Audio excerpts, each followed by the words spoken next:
നമസ്കാരം. കഴിഞ്ഞ ദശകത്തിലാണ് ഹിന്ദു മതമൗലികവാദ സംഘടനകളുമായി ബന്ധമുള്ളതെന്ന് സംശയിക്കപ്പെട്ടുകൊണ്ട് വ്യത്യസ്തമായ സമാന സാഹചര്യങ്ങളിൽ ശ്രദ്ധേയരായ 4 യുക്തിവാദികൾ വ്യത്യസ്ത നഗരങ്ങളിൽ കൊല്ലപ്പെട്ടത്. ഈ കുറ്റകൃത്യങ്ങൾ തമ്മിൽ വ്യക്തവും സമഗ്രവുമായ ഹിന്ദുത്വ ബന്ധം ഉണ്ടായിരുന്നിട്ടും കൃത്യമായ ഏകോപനമില്ലാതെ ഈ കേസുകൾ പ്രത്യേക ഏജൻസികളാണ് അന്വേഷിച്ചു പോന്നിരുന്നത്. ഇപ്പോൾ മഹാരാഷ്ട്രയിലെ കോലാപൂരിലെ പ്രത്യേക വിചാരണ കോടതി കൊലപാതകങ്ങളുടെ പ്രധാന സൂത്രധാരന് ജാമ്യം റദ്ദ് ചെയ്യുമ്പോൾ Govind Pansare, Gauri Lankesh, doctor Narendra Dabholkar, professor M Kalburgi ഇവരുടെ എല്ലാം കൊലപാതകം പരസ്പരം ബന്ധപ്പെട്ടിരിക്കുന്നു എന്നുള്ളതാണ്.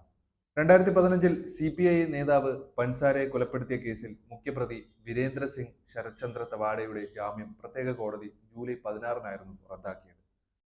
അതുപോലെ പൻസാരയുടെ കേസിൽ കുറ്റപത്രത്തിൽ രേഖപ്പെടുത്തിയിരിക്കുന്ന സദ്വിൽക്കറുടെ മൊഴി അനുസരിച്ച് തവാഡയും അഗോൾക്കറും പവാറും ചേർന്ന് കോലാപൂരിൽ പൻസാരെ താമസിച്ചിരുന്ന പ്രദേശത്ത് നിരീക്ഷണം നടത്തിയിരുന്നതായും ചില ജോലികൾക്കായി ആയുധങ്ങളും വെടിക്കോപ്പുകളും വാങ്ങുന്ന പ്രക്രിയയിലായിരുന്നു അവർ നിന്നതെന്നും വ്യക്തമാക്കുന്നുണ്ട്.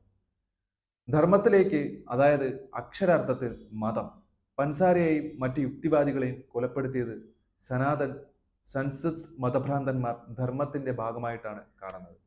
തവാഡയുടെ സെൽ നമ്പറിന്റെ കോൾ ഡേറ്റ റെക്കോർഡ് വിശകലനം സംഭവത്തിന് തൊട്ടു മുമ്പ് അദ്ദേഹം കൊലാപൂരിൽ പരിസരത്തുണ്ടായിരുന്നുവെന്ന് വ്യക്തമായി കാണിക്കുന്നതായി റിപ്പോർട്ടുകളുടെ അടിസ്ഥാനത്തിൽ നേരത്തെ ചൂണ്ടിക്കാട്ടിയിരുന്നു.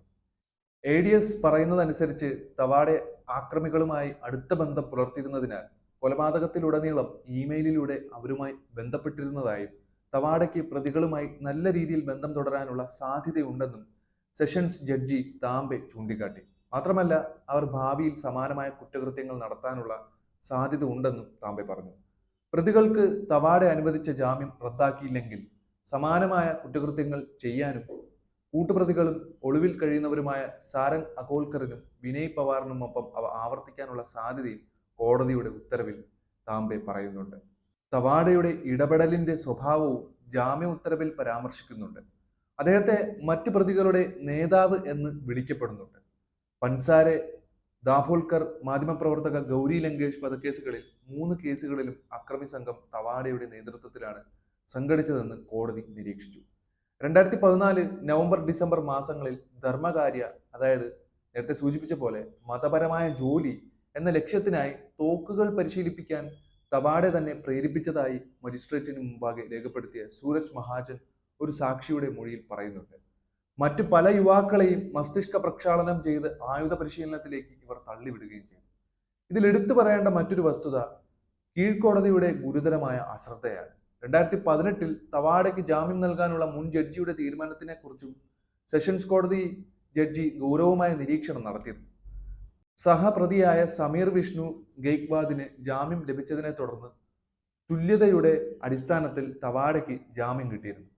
ഗെയ്ക്വാദിന് നേരത്തെ ഹൈക്കോടതി ജാമ്യം നിഷേധിച്ചിരുന്നുവെങ്കിലും പിന്നീട് സെഷൻസ് കോടതി ജാമ്യം അനുവദിക്കുകയായിരുന്നു. ഇതും സെഷൻസ് ജഡ്ജി താംബെ നിരീക്ഷിച്ച ഒരു കാര്യമാണ്.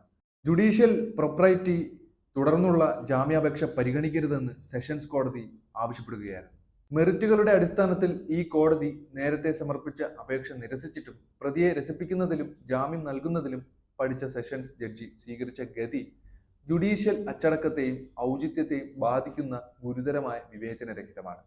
സനാതൻ സംസ്ഥ, ഹിന്ദു ജൻജാഗൃതി സമിതി തുടങ്ങിയ തീവ്ര ഹിന്ദു ഗ്രൂപ്പുകൾ കഴിഞ്ഞ ദശകത്തിൽ ബോംബ് സ്ഫോടനങ്ങളിലും കൊലപാതകങ്ങളിലും കുറ്റാരോപിതരും കുറ്റവാളികളുമായിരുന്നു. എന്നാൽ അവരെ നിയമവിരുദ്ധമോ ഭീകര സംഘടനകളോ ആയി പ്രഖ്യാപിക്കാൻ നരേന്ദ്രമോദിയുടെ നേതൃത്വത്തിലുള്ള സർക്കാർ ഒരു നടപടിയും സ്വീകരിച്ചിട്ടില്ല എന്നുള്ളതാണ്. ഈ സംഘടന ഇന്ത്യയുടെ പല ഭാഗങ്ങളിലും, പ്രത്യേകിച്ച് മഹാരാഷ്ട്ര, ഗോവ, കർണാടക എന്നിവിടങ്ങളിലെ കൊങ്കൺ പ്രദേശങ്ങളിൽ നിലത്തിന് മുകളിൽ നിലകൊള്ളുകയും തഴച്ചു വളരുകയും ചെയ്യുന്ന സാഹചര്യമാണ് ഉണ്ടായിട്ടുള്ളത്. പൻസാരെ വധക്കേസിൽ 2023 ജനുവരിയിൽ കുറ്റം ചുമത്തിയത് മുതൽ കോടതി ഇതിനകം 24 പ്രോസിക്യൂഷൻ സാക്ഷികളെ വിസ്തരിച്ചു. ഈ സാക്ഷികളിൽ ഭൂരിഭാഗവും തവാഡയ്ക്ക് സുപരിചിതനായിരുന്നതിനാൽ സെഷൻസ് കോടതി അദ്ദേഹത്തിന്റെ ജാമ്യം റദ്ദാക്കിക്കൊണ്ട് പറഞ്ഞു, പ്രോസിക്യൂഷൻ സാക്ഷികളെ സമ്മർദ്ദത്തിലാക്കാനും സമാനമായ കുറ്റങ്ങൾ ആവർത്തിക്കാനും ഇവർക്ക് സാധ്യതയുണ്ട് എന്നത്.